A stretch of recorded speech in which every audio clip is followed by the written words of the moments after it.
This is Terrence McNally, and this week as Greece and the EU play a very high-stakes game of chicken, I share with you my October 2011 interview with Michael Lewis, author of Moneyball and The Big Short, about his book Boomerang, Travels in the New Third World, which includes a profile of Greece after the global crash. Both Ira Glass and Malcolm Gladwell say today's guest is their favorite storyteller. In his books and magazine articles, Michael Lewis writes about sports, business, Wall Street, Silicon Valley, political campaigns, fatherhood, stuff that matters to a lot of people. He's smart, and he has a sense of humor. Lewis was a trader at Salomon Brothers before he wrote his first bestseller, Liar's Poker, about the excesses of Wall Street during the 1980s. He continues to write about that world with his last two books, a column for Bloomberg, and articles in Vanity Fair. His newest book, Boomerang, Travels in the New Third World, is made up of articles originally published in Vanity Fair and picks up where 2010's The Big Short left off. What happens after the meltdown of 07-08? Governments are the focus of this book, mostly because they've taken on the bad debts of the too-big-to-fail banks, so now they are themselves at risk. Now politics and culture become much more important as to how they deal with that risk. Then there's the story of California, which is a state, ran up unsustainable debts during a series of bubbles, and now is very broken. We'll talk about the twisted path taken to get the movie Moneyball into theaters. Based on his 2003 book, it's a popular and critical success, and I believe it's well worth seeing. On Free Forum, we explore the lives, the work, the ideas of individuals that I suspect have pieces of the puzzle of a world that just might work. We look at new, innovative, and provocative approaches to business, environment, health, science, politics, media, all based on the fact that I believe we can do better, and I want to find out how. Michael Lewis received a BA in art history from Princeton and a master's in economics from the London School of Economics. His other books include The Blind Side, Panic, The New Thing, and Home Game. Welcome again, Michael Lewis, to Free Forum. Good to see you. Yeah. You know, I saw Moneyball a couple of nights ago, and we'll talk about that in a minute. But I recall that the first time I interviewed you, we were supposed to talk about Moneyball, which had just come out in paperback, but we ended up spending most of the interview talking about your New York Times Magazine article about Fitz, your old baseball coach. And so that people get a sense of the role that coach and baseball, in a way, played in your life. Who was Fitz, and what did he mean to you? Fitz is Billy Fitzgerald, and he was, when I met him, a former minor league catcher in the Oakland A's system. He had just dropped out. I guess he got into Double-A, and it concluded that Gene Tennis, not him, was going to be the big league catcher for the Oakland A's. Although he, I think, was the better defensive catcher. So Mike Scioscia would have kept him. Yes, and I think that if he had been sufficiently misvalued, he might have ended up on the big league team. In any case, he turns up with Gene Tennis's mitt and lots of stories about Catfish Hunter on our high school baseball field in New Orleans at the Isidore Newman School. And I was maybe 12 or 13 when he arrived, and a driftless kid. I had stopped playing organized sports maybe 2 years before. I was doing kind of poorly in school. I wouldn't say I was unhappy, but I was just not purposeful. And he saw me playing on the schoolyard one day, just tossing a ball around, and he said, "You ought to come out for the baseball team." And I'd been a really good little league pitcher. I just stopped doing it, and I became the pitcher on the high school baseball team.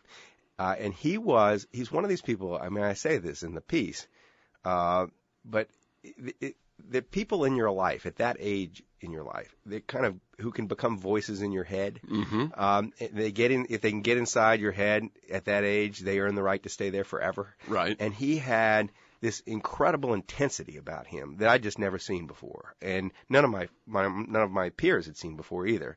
He became a character in our imaginations almost instantly, and there were all these. It turned out to be largely fictional stories about him that we heard and told each other. That he had been a really good athlete. He'd been a star baseball and basketball player at Tulane University, and he had guarded Pete Maravich. Oh my gosh. He was the best defensive player on the basketball team. So whenever they played LSU, he guarded Maravich. And but we had stories about how he'd gotten fist fights with Maravich and beaten up Maravich and his father at the same time. And there was all this kind of stuff about him. Legend. And it was totally plausible if you were in his presence. I mean, he was just an imposing force. And there was something about being with him that made me want to try. That's what it was. It made me really want to try. And trying on the baseball field soon became trying in all kinds of other things.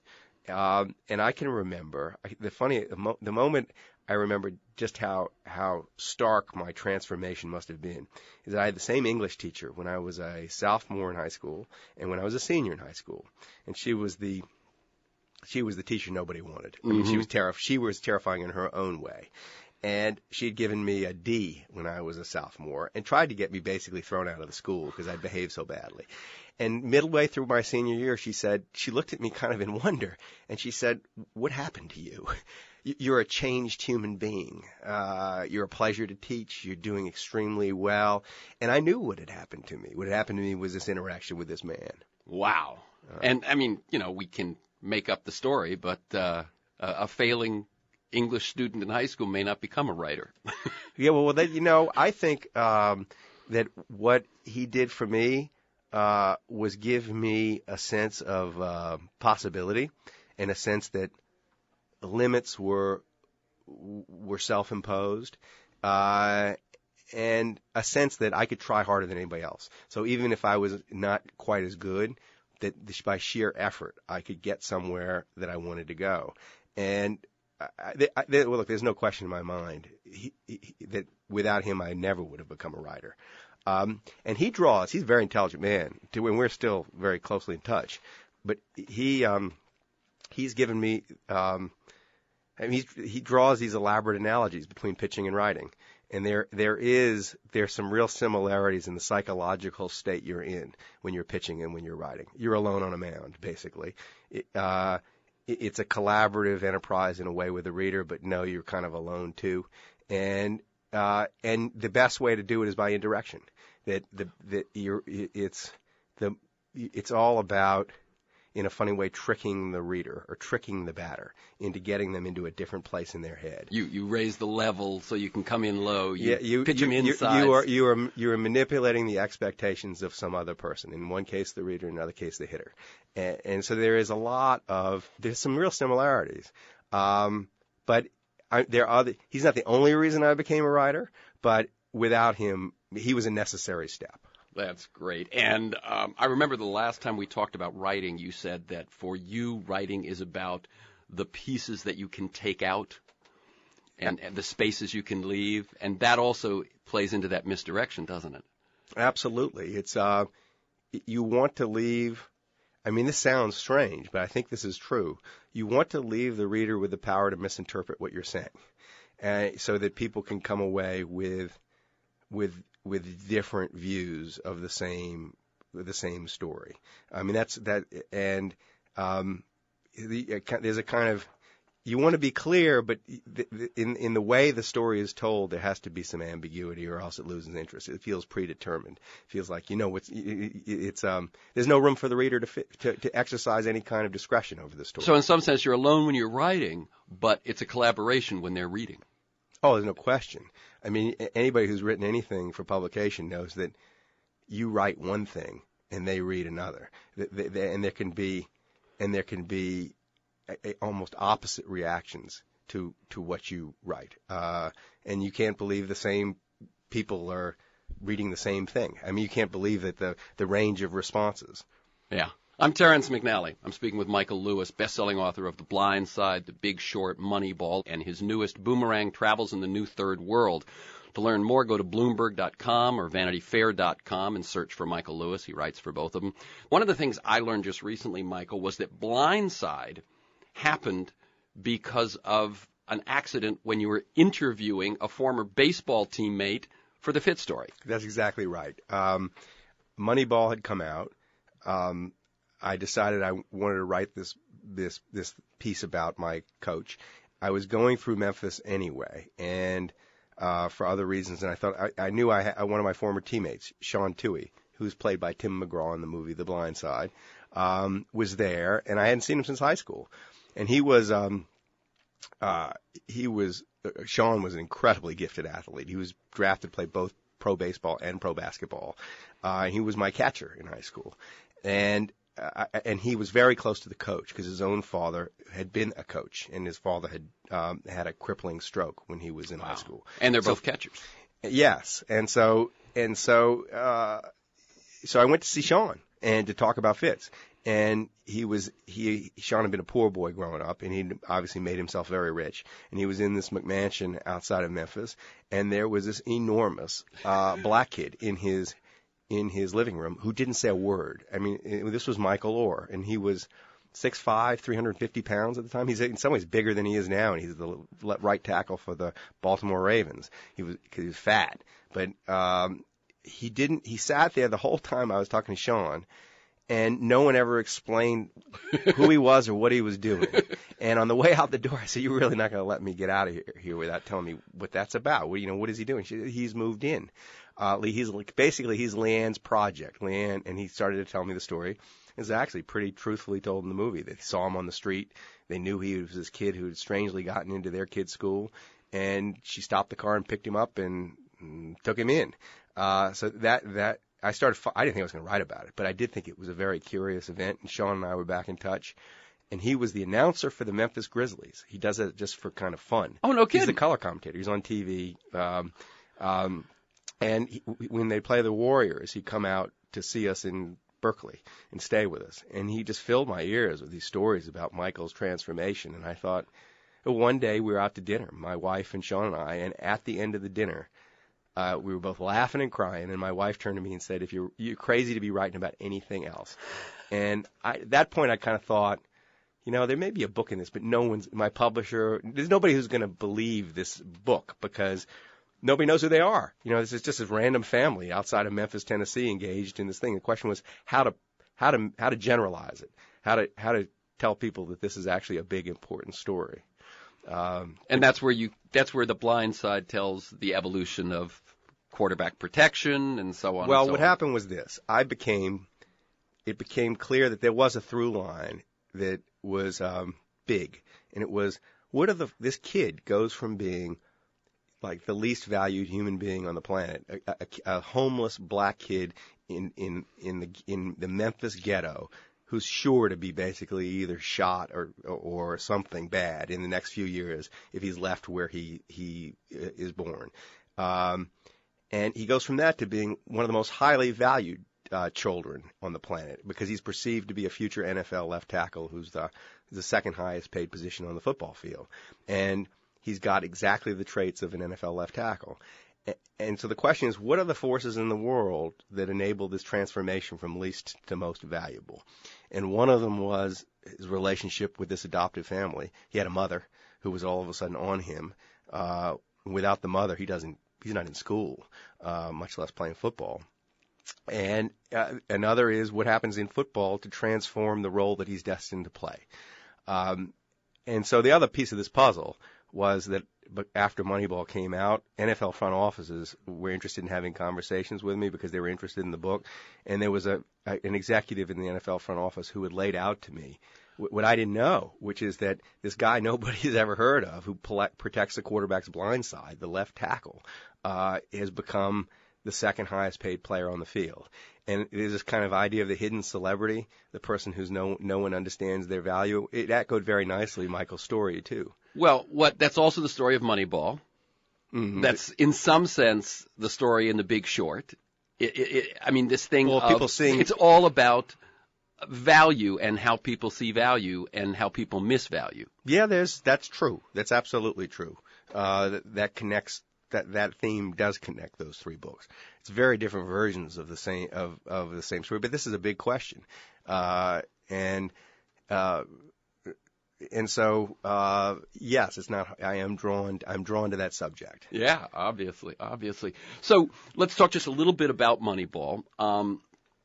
You were not the only one, I'm sure, who didn't think it was going to get made the day we read the news that 2 days before shooting it had been shut down.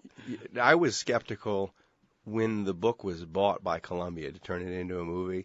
Billy Beane, now played by Brad Pitt, he'll forever now just be Brad Pitt. He might as well just walk away because when people think Billy Beane, they're going to think Brad Pitt. But Billy Beane said, I don't really.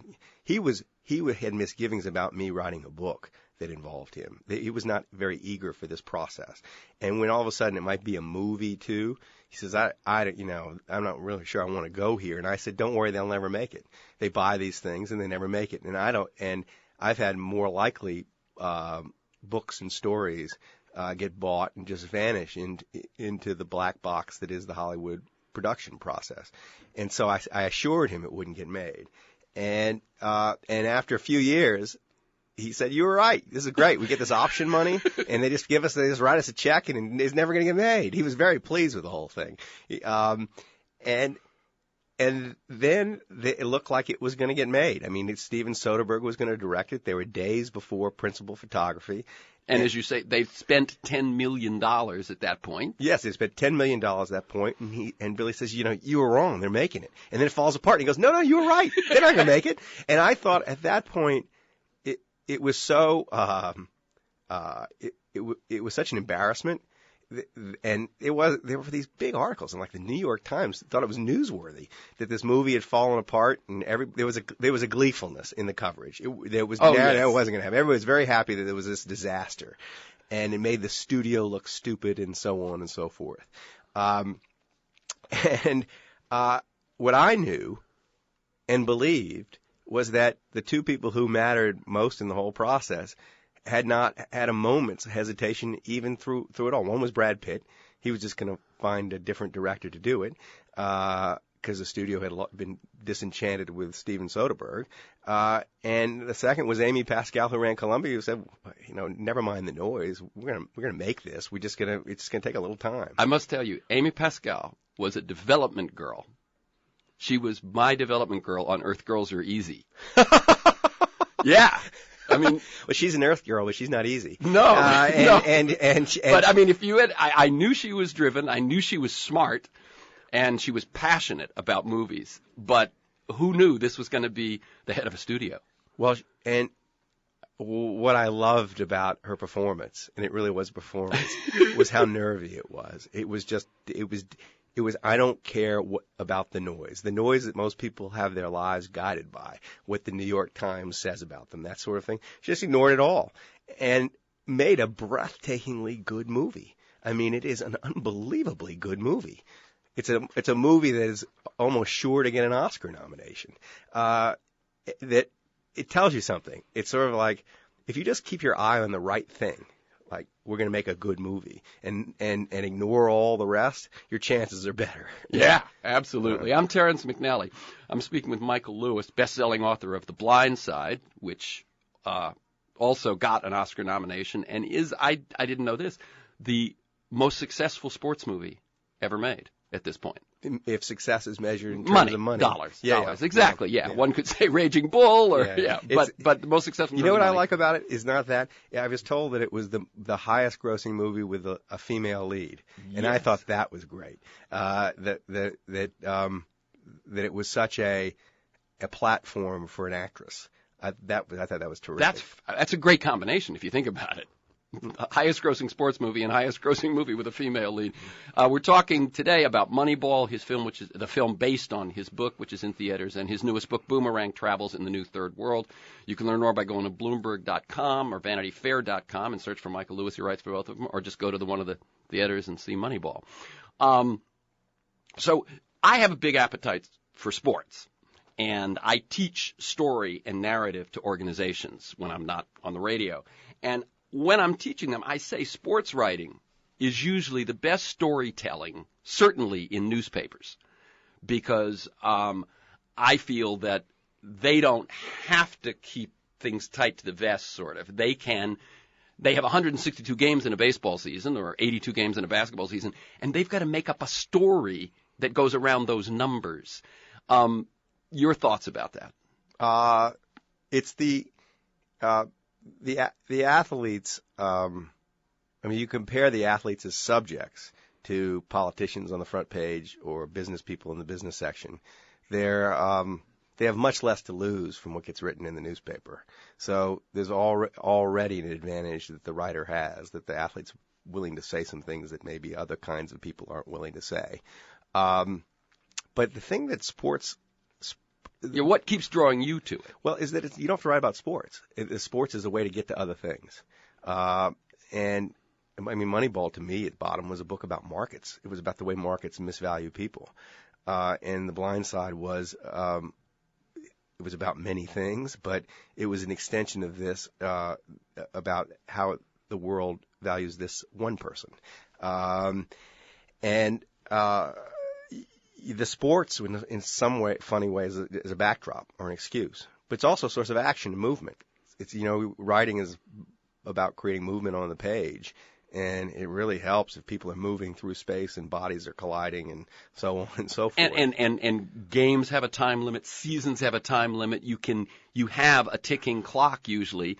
And there's suspense. That works for you. There's suspense. There are very few aspects of American life where there's genuine suspense, where you don't know what's going to happen next, and all kinds of weird things might happen next, and you know that it's not planned or rigged in some way.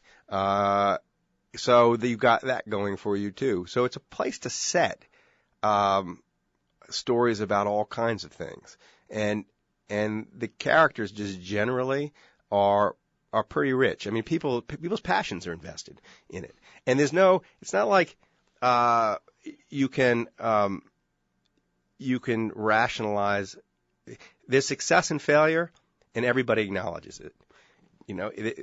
Someone lost and someone won, and the loser knows they lost, and the winner knows they won. A thing that I always thought, having, as I said, I love sports and played a lot when I was young, and for a while for a good part of my life, I was in the entertainment industry. Earth Girls Are Easy being the movie I got made. The high point. One of them, right. Yes. But I was also an actor. And what I realized as I looked around my own career and other people's career is that you can't hang on in sports the way you can hang on in entertainment. In other words, you can keep telling yourself you're the greatest thing since sliced bread. They just haven't noticed it. In baseball, if they start hitting home runs off you, or it's harder to lie to yourself. Yeah. It's harder. You can still try it, but the world doesn't let you do it. That's right. They're cold, hard realities in sports. There's a cleanness to it. Yeah. That makes it easy to set stories in. So sports isn't the only place I like to write. I like to set stories, but sports, I came to sports not as a sports writer. I mean, it was very strange that I wrote Moneyball. I was 41 years old or 42 years old, and I'd never written a word about sports. But as you say, it's a book about markets, and that you had written about. Yeah, so I had an excuse. I want to talk about another book from back in that time, which was Trail Fever. Which was that was a hardback title, and they wouldn't let me the publisher would not let me put my title on the hardback, so I put it on the paperback, which was Losers. Losers, right? No one will buy a book about losers. Now they were right about that, but no one would buy a book about Trail Fever either. Now that's a book of yours that most people don't know about. Yeah. I'm Terrence McNally talking to Michael Lewis, and as I say, hardback Trail Fever, paperback Losers was about the '96. Campaign, the 96 presidential campaign, and I read it. It was the first book of yours I read. I loved it. I said, it's smart, it's funny, it really has a lot to say about politics.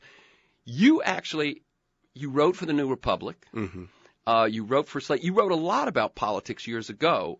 Now, not so much in years. What's that to you? Well, part of it is where I live. I was living in Washington. That made it very easy. Stuff was right under my nose. And part of it is who I was associated with. The New Republic was a explicitly political magazine.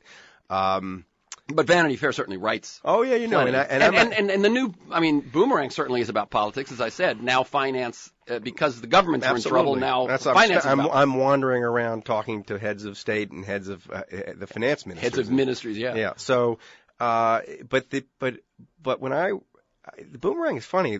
Losers, as I can't call it Trail Fever. It wasn't my title. Losers, it was a similar sort of exercise to Boomerang in that I knew I was writing a book, but I tricked it out in magazines.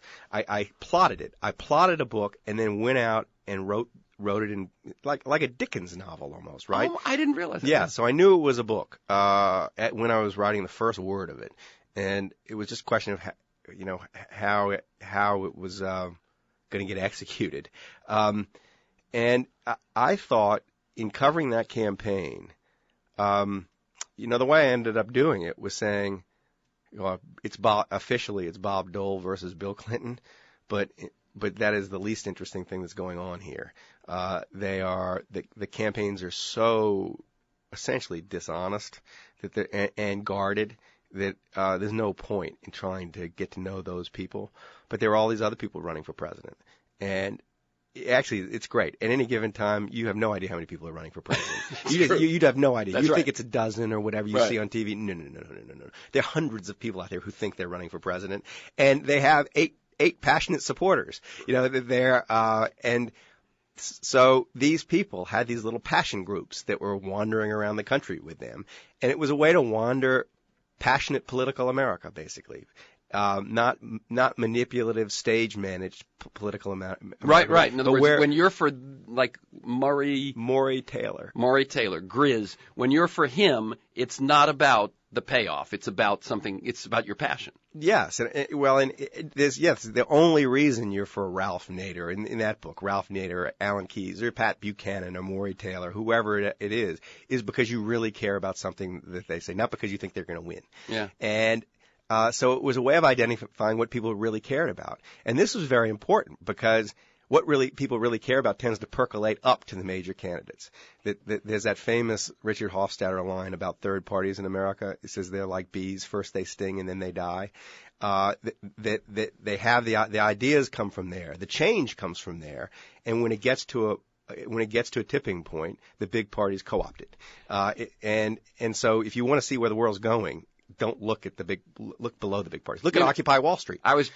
You took the words. I was down at Occupy LA the other day, did last week's show on that, and we will talk about that more probably towards the end, I think. Okay. We'll take Boomerang and then go, okay, what was Occupy? But the thing that someone said to me is they said, it was third parties that brought us suffrage and abolition and so on. And I said, well, Lincoln was basically a third party candidate because he was the first Republican president. Political change is a startup. It starts as a startup, and big successful parties have no taste for the risk of startups. The startups happen almost invisibly to most Americans, and then they grow and grow and grow, and then all of a sudden, hey, guess what?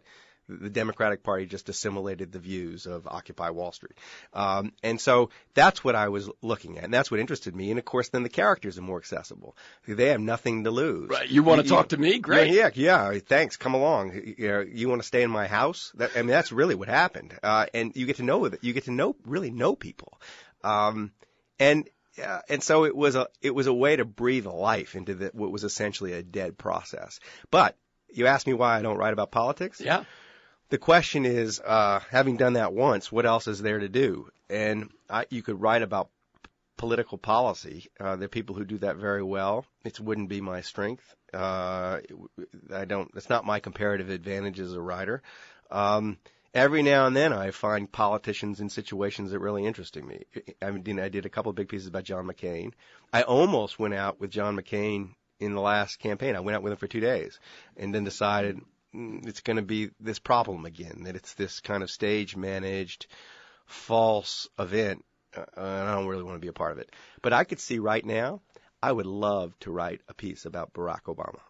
That is, and I may be headed in that direction. I got to get access, but if I can get in, that's the world through his eyes has not been properly described, and he could do it better than me, but he's not allowed to.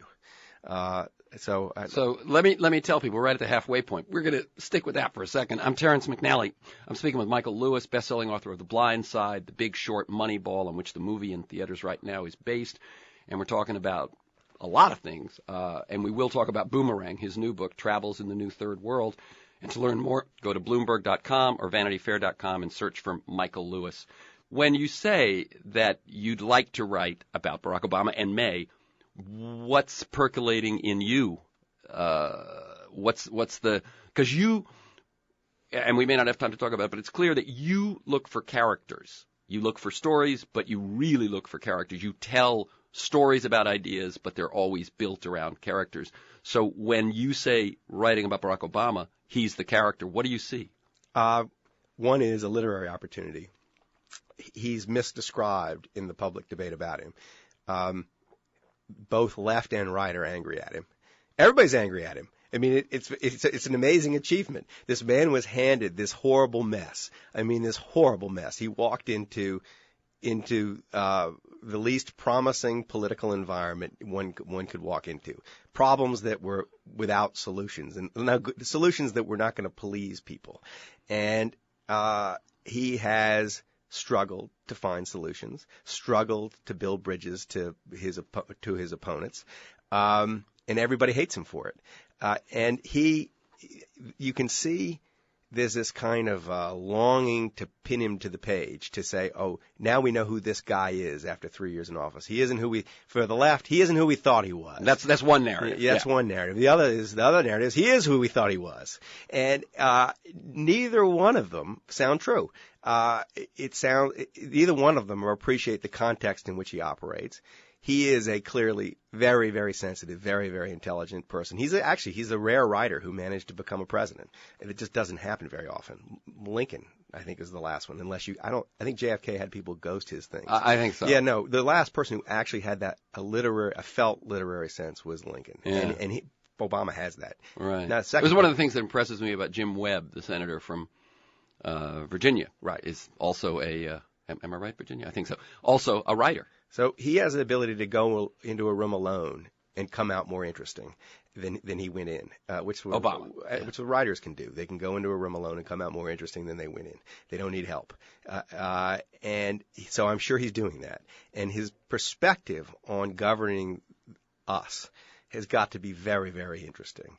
And he's not, and I feel like all the descriptions I read about him, they're all animated by someone being upset with him. That they don't ring true. They don't capture the man I'm seeing in action. So I like to try to capture the man I'm seeing in action. And the only way you do that, though, is to be let in. And the odds of that are never great. It would take they'd have to take some risk. But that's what I ask of subjects. I say, what do you do? What do you do to exercise? I'd say, if he goes for a swim or goes and plays basketball, let me just come with you and do it. And let's just talk about what it's like to be in your shoes. Because I think if you put the American people in his shoes accurately, there'd be a lot more sympathy for him. Yeah. There'd be a different sort of awareness of what he's dealing with. So I think he's a huge literary opportunity. He hasn't been done properly.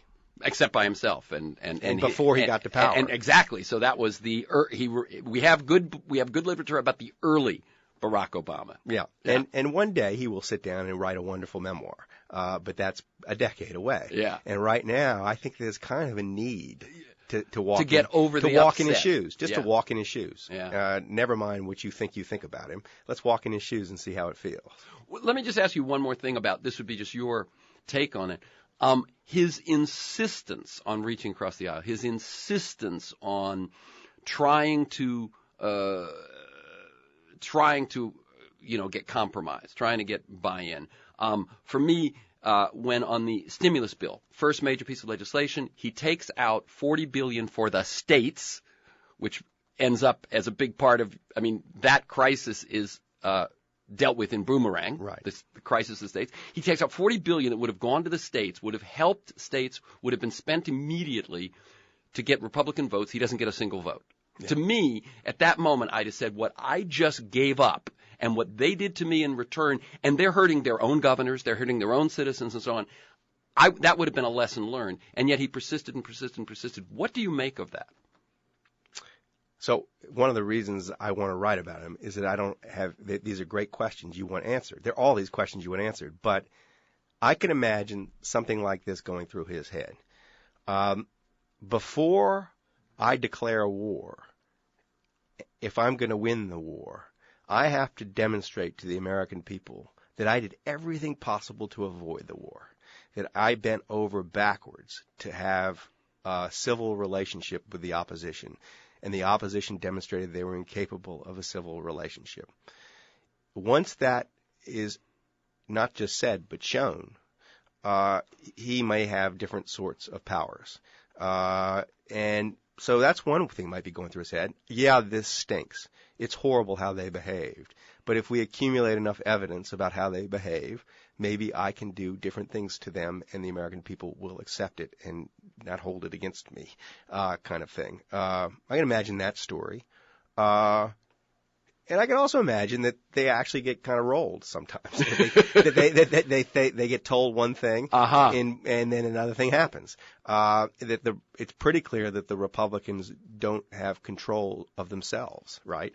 I mean, there's more than one Republican Party at work right now, and so he may not know who he's talking to, and maybe I'm sure he's learned. But there's lots of mystery in the behavior of the Obama administration. I mean, it's not mystery in that there probably is a really good explanation for why they're doing what they're doing. The worst explanation is always, oh, the person's stupid. Let me tell you, these are not stupid people. Right. They're not stupid people, and they have more information than you have about why they're doing what they're doing. They may be wrong, but they're much more interestingly wrong than we know. And so it's sort of, that's the explanations of their behavior, which is either they're weak or they're stupid, just don't ring true. They just don't ring true. So that's part of what that's has you why I'm curious. interested. Yeah. So there's a literary opportunity. Yeah.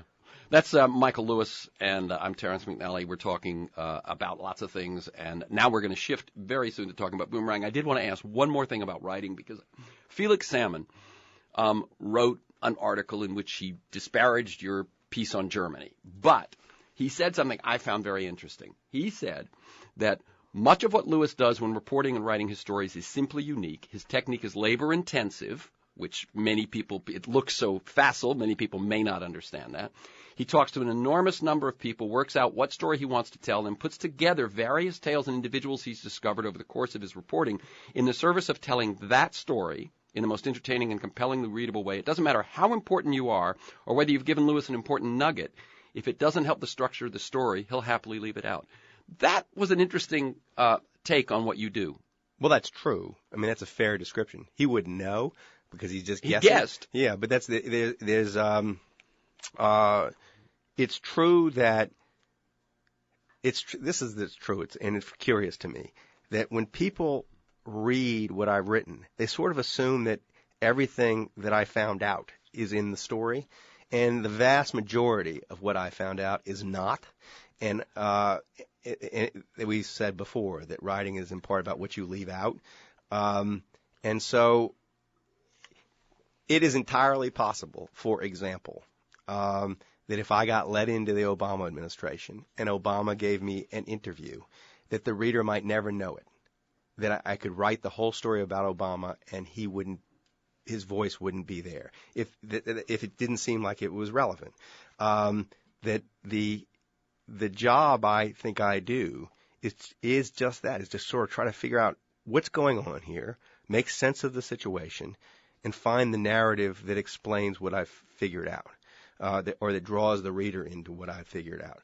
And it's messy, It involves trying to eliminate all preconceptions I have going in. And it also involves talking to almost in a kind of scattershot approach to lots of different kinds of people, so you have different eyes on the subject and different points of view on the subject before coming to any real conclusions about it. And the other thing I read in what he said, and it seemed to ring true, is that you're also always looking for the characters. The characters in Big Short, are outliers, outlaws in some sense in that thing. And yet that's how you tell the story. It's not the people that everyone else has heard about. How important is that to you to find, or as we talked about the political story, it was the characters? It's obviously very important when it comes to the writing of it. This is weird. This will sound weird, but it's true. I don't think that way. I don't think I'm looking for a character. And I don't know exactly why that is. Usually what I'm looking for is an idea or a notion or an interesting question to answer. And I interview lots of people. I get to know lots of people. And when I sit down to write, I realize, oh, this is actually someone I can make swing on the page. This guy actually. So it's in that stage of the process. It's in that stage of the process that the importance of the characters emerge. Yes, it's not the early stage. It's not, oh, I'm going to find these characters and then I'll figure out what I'm going to let them do all the work. Although you did say in your Charlie Rose interview that you were on a casting search, and that's how you found Kyle Bass. That's a good example. by the time I went on that casting search, I was 9 months into reporting the book. That I'd done all this other stuff. And then it wasn't till I got almost to the end of the process that I realized what's important here are the starting point for a reader is going to be these people who either saw it coming or might as well have seen it coming because they made a fortune off the collapse of the financial system. We're talking about Big Short at that point. It was the Big Short. There were these handful of people who were in a very privileged position in relation to the financial crisis. And I needed to go talk to all of them and figure out which ones would be the best to tell the story through. But by that point, I knew what the story was. So it wasn't, they didn't come exactly last, but they came pretty late in the process. Okay, let's talk about Boomerang. I'm talking with Michael Lewis. I'm Terrence McNally. This is Free Forum. Boomerang is articles that appeared in Vanity Fair, and unlike what you said happened with Losers, where it was built on magazine articles, this time the articles are literally Boomerang, aren't they? There's a section in the front that weren't. Yeah. But the articles were plotted as a book. The only reason I did the articles was because there was a book, and I knew where I wanted to go, what order I wanted to unspool this thing, and where it was going to end. So what I did is basically use Vanity Fair to get it out of me. And the book was, I realized when I was working, and I worked on it contemporaneously with The Big Short. I realized when I was working on The Big Short two things. One was there was this, it wasn't just a U.S. debacle, of course, it was a global financial disaster. But that, as Kyle Bass, a hedge fund manager in the very beginning of Boomerang, puts it, the collapse of the subprime mortgage bond market is just, and Lehman Brothers going down and so on and so forth, is just act one of the financial crisis. We're still in it. And the banks around the world have all these bad debts. Governments assumed the debts of the banks, basically, or backs up and there are many governments that can't afford to pay off their cumulative debts. So the next question is, what happens when governments aren't credible? And related to that is, why do these societies get themselves in this position? And they each got themselves in a position in a different way. That's right. You return again and again in Boomerang to this notion that each country or culture found itself alone in a dark room with a pile of money. Yes, it's a story of temptation. I mean, it's a temptation on the individual level, but also on the level of the society. That what happened was banks, our financial system, stopped doing its job. The bankers, lenders are supposed to be the brakes. Lenders, yeah. Yeah, they're supposed to be the brakes in the financial system. They're supposed to decide they're supposed to parse risk and evaluate risk and not make the loans that are bad risks. They ceased to discriminate properly. They made lots and lots and lots of loans to people, to countries, to companies, other banks they should never have made. I'm going to jump in for a quick question. Obviously, when a bank was just a bank, they had to pay more attention to that. Size turns out to be a big factor here. But isn't it that when a bank is also an investor and can short sell, now it doesn't have to be quite so careful about the risk? Well, this is true. It's true because in its own head, if it takes some risk over with its left hand, it can offset it with its right. Which it didn't used to be able to do. But in fact, they didn't do in a lot of cases. That when the subprime mortgage bond market collapses, who owns the big piece of it? Citigroup and Merrill Lynch and so on, Morgan Stanley and so on and so forth. But they could tell themselves that they were managing this risk even as they weren't. It's true that when the banks are taking big securities positions, they can delude themselves into thinking they have better risk management than they do. I think that is true. But nonetheless, to get back to the thrust of the story, I saw it as people and cultures being tempted by this pile of money that was put in front of them. And what do they want to do with it when it was put in front of them? And their relationship with money became a window into the culture. So it was an excuse for a kind of travel journalism. I mean, that's how I thought of this. It was financial disaster travel journalism. And travel journalism, like sports, has movement. It has a dynamic. Well, this is exactly right. I mean, when I wrote my first book, Liar's Poker, I wrote it essentially as a travel book, and that created the movement. And what was going to create the movement is me moving through space. And this one, you even have it in the title. Yes. Travels in the New Third World. Yes. You make no bones about it. So let's go through them quickly. Greece. In every case, what the money did is exaggerate tendencies that were already in the culture. And in Greece, the tendency was to abuse the government, the state, to use the state as a kind of piñata filled with goodies for everybody to take a whack at. On the one hand, jobs that you get a job. If you're a Greek citizen, you count on the state to give you a job you don't have to turn up for, kind of thing.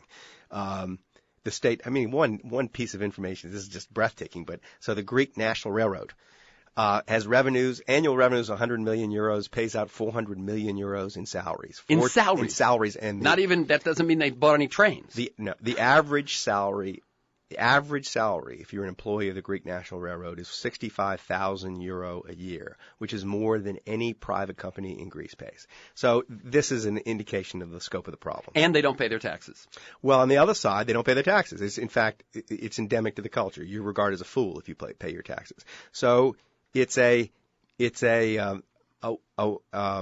totally dysfunctional and corrupt society. And Greek people will tell you that themselves. There was nothing I could say about Greek people that they didn't say about themselves, and worse. They don't trust each other. And this is the birthplace of democracy. But we'll just leave that out. We'll leave that out because it actually has very little connection exactly, to Exactly. But, I mean, there was a culture, but it was very different. And they're angry at the Germans now. They're angry at the Germans because they see themselves as repaying the Germans the money they borrowed. And in order to do it, the government is imposing on the people very harsh terms to them. It means making their state functional, making them pay balancing their taxes. A budget, maybe. But there are German tax collectors in Greece trying to collect taxes from Greek people. So there's a sense of loss of sovereignty, and they have lost control of their fiscal sovereignty for now. Yeah. So you have this very weird situation where people who borrowed a lot of money for not productive purposes are in the streets rioting because they have to pay it back. It's not a good sign. The idea that this is simply a financial matter is nonsense. It's a cultural one. And you can't change the culture fast enough to solve the problem. So they're going to default. The question is what happens when they default. Right. And when they default, it ripples through the financial world because everybody who lent money to Greece is out of pocket. Right. So Greek banks fail, okay. But what you're saying is there's investment in Greece from all the other countries. French banks are going to fail. And France, a big country. Yeah. So since we've introduced Germany to the story, Germany's response to that pile of money. The German response to the pile of money was breathtakingly interesting to me because the German people behaved impeccably. They completely resisted the temptation. German culture still has built into it the importance of delayed gratification and a caution. A sense that really bad things can and will happen, so you better save for that moment. So the German people didn't inflate their land prices. They didn't borrow money to buy cars. They don't even have credit cards, really. I mean, when they pay with plastic, it's always a debit card. Oh they my don't. God. They don't have the idea that you borrow money to consume is anathema in Germany. So the German people just ignored the temptation. The German banks behaved in some ways worse than any banks in the world. They were the mark. They were the on suckers. The other side. They were the suckers. I mean, that was true in The Big Short. This is one of the things I knew going in was that when the subprime mortgage market collapsed here, when all those subprime-backed bonds collapsed, everybody's trying to get out at once. So Merrill Lynch is trying to get out of what it owns, and UBS is trying to get out of what it owns, and more and more big players got out of the market. There were fewer and fewer people to sell to. And when you asked anybody on Wall Street, who's the last buyer of this stuff, the answer was always Germans. Dusseldorf. The Germans were the last to get out. They were the last to see it. And what's even weirder is in the American system, the American financiers were oddly paid to make bad loans. I mean, this is what's so screwed up is people made fortunes making really stupid financial decisions. They were incentivized. To get thing to just get big. And the losses were going to be realized by someone else. So it was a question of incentives here. The German bankers never paid themselves money. I mean, small sums. They were six-figure guys. So there was never a big incentive, personal financial incentive to get involved in these markets.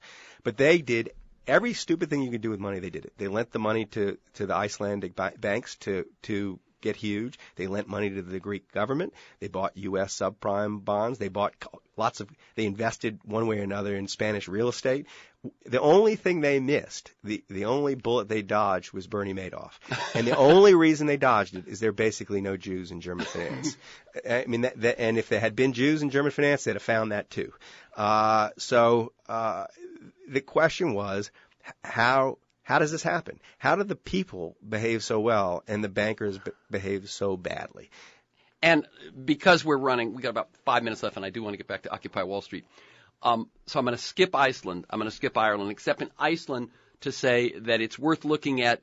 One of the things is male-dominant risk takers, and when the stuff really hit the fan, women took over the banks and the government. It's a lesson for us. Men and money are a very dangerous combination. Male overconfidence has been shown in lots of academic research to lead to bad financial decision making. And women are actually better with money than men. In Iceland, this was the male domination of the money end of things. They make their money from fishing. The men were the fishermen. The men walked off the boats and into the banks and became investment bankers basically overnight. And the women let them do it because they kind of assumed they knew what they were doing. And they didn't know what they were doing. When it all comes crashing down, the women made them stop. And the women moved into the banks in senior roles. And the government fell, and they have their first lesbian head of state in the world. And they've drafted a new constitution. I mean, what Iceland has done after hitting the wall is quite impressive. It is impressive. And one of the impressive things was they walked away from a lot of their debts. It was so big they couldn't repay But them. that's what bankruptcy does. It gives you a chance to be reborn. And they're going to be fine. Yeah. I think the next chapter of Iceland is an interesting story. Yes, it is. But we don't have time to talk about it. Sorry. Okay. Ireland, we're not going to talk about, but that's worth. California. Yes. That was one that surprised me because we're going. So, how did California run up such enormous debts? I mean, I've got numbers here, but I don't have time to get into them. But, you said a thing about the Greek railroad where the salaries and so on. I mean, all these different foreign countries are distant mirrors of our own culture. We have, in some way, we can see in our own society echoes of the problems in each of these places. And the echo of Greece is in the relationship between our public employees unions and the government. And California it's an especially obnoxious example. But the public safety workers in city after city cut deals that have effectively either bankrupted the city or brought them to the verge of bankruptcy. And so fire and police.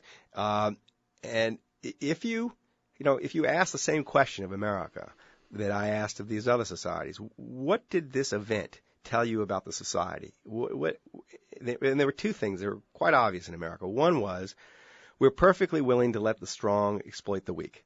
The investment bankers exploited people. We allow our rich elites on Wall Street to exploit weak people. And our public safety workers actually are in a position of great strength. We're at their mercy in some ways. They protect us. And no politician wants to be seen standing up against the police force or the fire department. So they had enormous. And in California, also the prison unions. And the prison industrial complex in California. Now, the one thing that and I'm just going to throw this out and give me a very quick response if you want to, but it seems to me the thing that you leave out there is that happened also when it became very, very difficult to raise taxes. So these bubbles are going on. We're giving this public safety unions. So it's the same story as Greece. Exactly. We don't want to pay taxes. That's right. And as you say, Mark Paul says, California works the way the people want it to. They want lots of services, and they don't want to pay for them. That's exactly right. And so there are both sides to that. Absolutely. And you're very easy on Arnold Schwarzenegger in it, and you leave out the fact that his first action was to get rid of the auto tax that cost us $4 to $6 billion a year, and at a time when we shouldn't have done that. Yeah, but he also raised taxes later. And now this is what I'll say about it's the point about Arnold Schwarzenegger that I find interesting is that he really was what people imagine politicians need to be.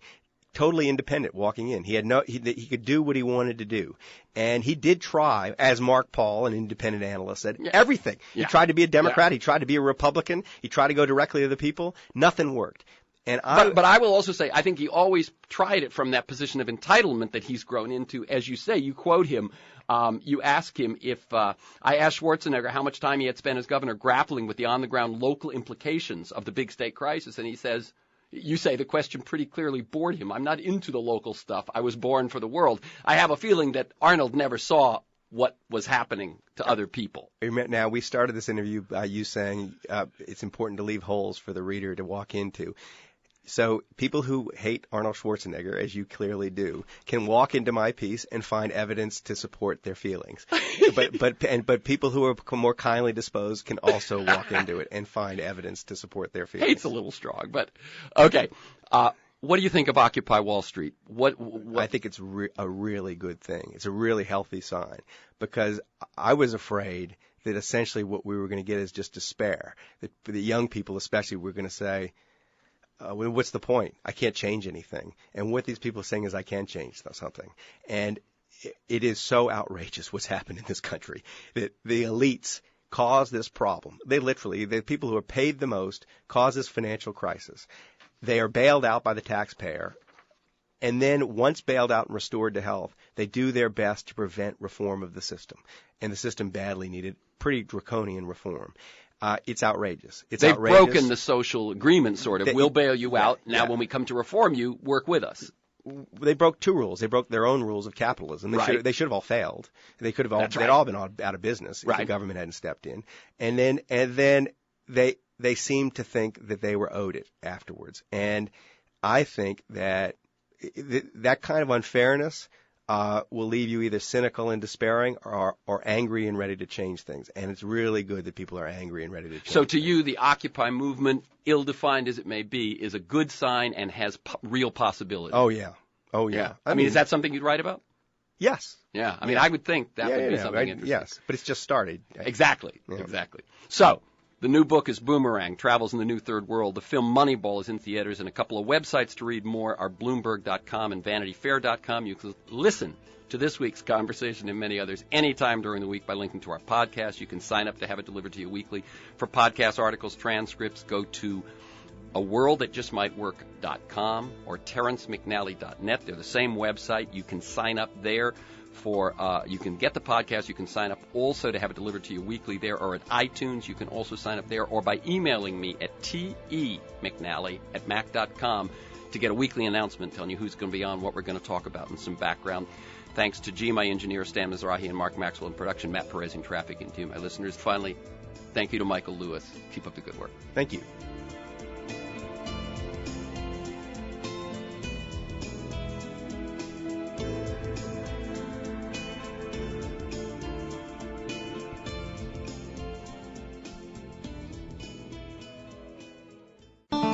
This is the Progressive Voices channel on TuneIn.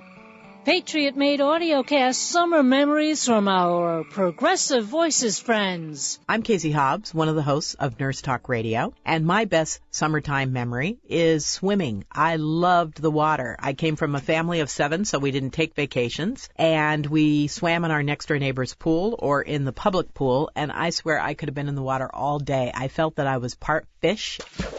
I felt maybe I was a mermaid because I loved to play in the water. I couldn't get enough of it. I did tea parties underwater.